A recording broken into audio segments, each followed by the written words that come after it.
Облыста атмосфералық ауа қабатын ластап жатқан өндіріс қалдықтарын қысқарту туралы жауаптыларға міндет жүктелді.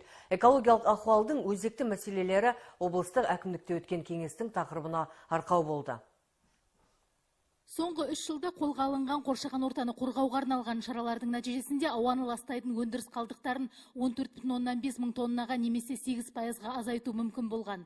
2015 жылы ауаға тараған өндіріс қалдықтарының көлемі 168 мың тоннаны құрады. Экологтар бүгінде су шаруашылығының тазалығын сақтауға ерекше мән берілгенін айтып отыр. Экология департаменті облыстың елді мекендерінде құбырлардың, кәріз жүйелерінің техникалық жағдайында тексеруде. Одним из актуальных экологических проблем является вопрос обращения с ТБО.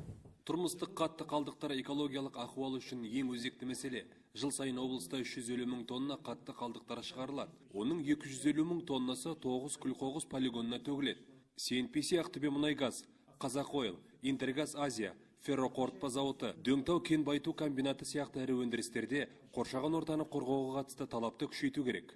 Тұрмыстық қатты қалдықтарды жою мәселесін шешу мақсатында қазіргі полигондар жанынан қоқысты іріктеу цехтарын және арнайы кешендерді облыс орталығында және аудандарда салу туралы ұсыныс жасалды. Егер бұл ұсыныс бойынша жоба жүзеге асқан жағдайда іріктелген қоқыс қалдықтарынан шикізатты қайта өңдеу өндірісін жолға қоюға болады.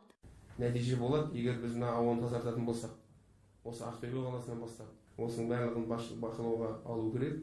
Әсіресе жаңағы айтылған 3 осынау отходтарды переработка жасайтын мекемелер, солармен персонально жұмыс істеу керек. Жаңа қаланың әкімі айтқан мекеме салынып жатқан анау свалканың қасындағы, онымен де жұмыс жасау керек. Ары қарай бұл жердегі ең үлкен жұмыс біз халықаралық ұйымдармен жұмыс істеуіміз керек. Олардан біз грант алуымызға болады. Анау неменен Европейский банк реконструкция развитиемен жұмыстарға жалғастыру керек. Өйткені себебі жаңа КНСтердің бәрін салмасақ болмайды. Материал-технический базасын мықтамасақ болмайды. Өйткені себебі негізгі мәселе соған тіреледі. Осылай деген облыс әкімі қоршаған ортаны қорғау мәселесіне қатысты сұрақтарды оңтайлы шешу үшін халықаралық ұйымдармен әріптестікті нығайту туралы нақты тапсырма берді. Айгүл Байменова, Самат Қалекенов, Қазақстан, Ақтөбе.